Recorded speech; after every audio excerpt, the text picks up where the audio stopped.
Hey everyone, Chris here.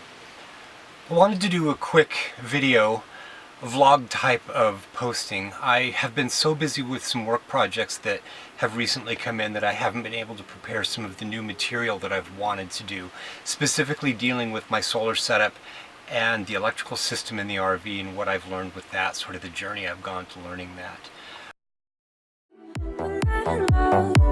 We share no stories, just something in your eyes. Don't be afraid, the shadows know me. Let's leave the world behind. I am going to hope to do some exploration around the area. I live in an area where there is just some stunning outdoor regions up in the mountains and in some valleys around here that I really want to explore before I take off. I figured I might as well. I've got a couple of cameras and I might as well go out and use them and record this area since a lot of people might not ever get to Utah. I live about 20 minutes from the Sundance Resort and it is incredible up there. It is just like you're in the Swiss Alpines up there. So I'm hoping to do a little bit of that maybe next weekend if I can get through a couple of these projects. They're going to be kind of demanding projects. One is a graphic design project and the other is an illustration, technical illustration project. Actually, two of them that I've got are technical illustration projects. And I was thinking that maybe I would take off and get all the way up to Seattle, which is my goal.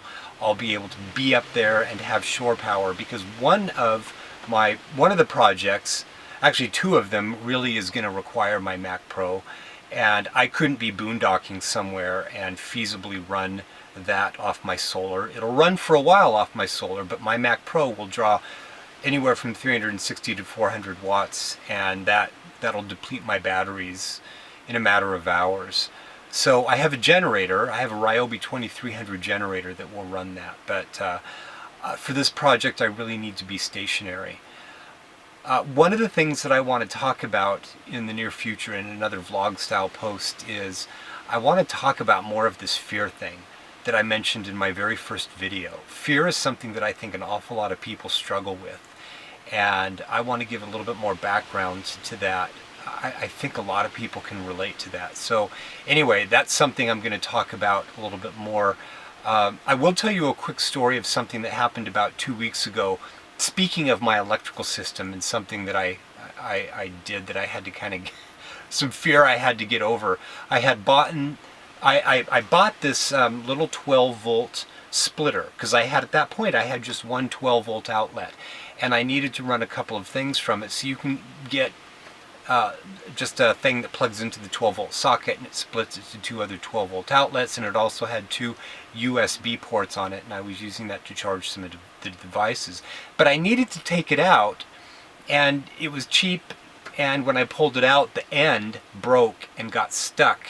It was flimsy and it just got stuck in the live circuit of the 12 volt outlet, and I was seriously freaked out about that. And so I thought, well, I had to get some pliers, some long nose, thin pliers, and I couldn't just stick it in the system live. So I thought, well, now's the time for me to pull the fuses out of the fuse box. I knew where the 12 volt fuse box was because I've diagrammed my electrical system. I didn't know exactly which of the ports in it went to which thing, so I turned on all the lights in my RV, turned on a number of things, and then I just pulled them out and I could see things turning off in the RV, and everything turned off, and then I was able to go in and pull out that broken bit, and that kind of freaked me out a little bit. Actually a lot. I was kind of sufficiently spooked over that. I put the fuses back in, and it was kind of funny because I wasn't sure. They were the number listing the amp rating on there. I wasn't sure. I was in such a hurry that I didn't remember. Okay, did it matter if it was reading one way or another? I didn't know. I figured it probably didn't. Like they were bidirectional fuses, so I just put them all back in the same direction, and everything worked. So anyway, that was a good sort of rundown test of me running into a little bit of a glitch in my RV and then solving it. Anyway, I'll record some more of these vlogs as I can if I'm not able to actually produce a video that has some good meaty content. Thanks for watching.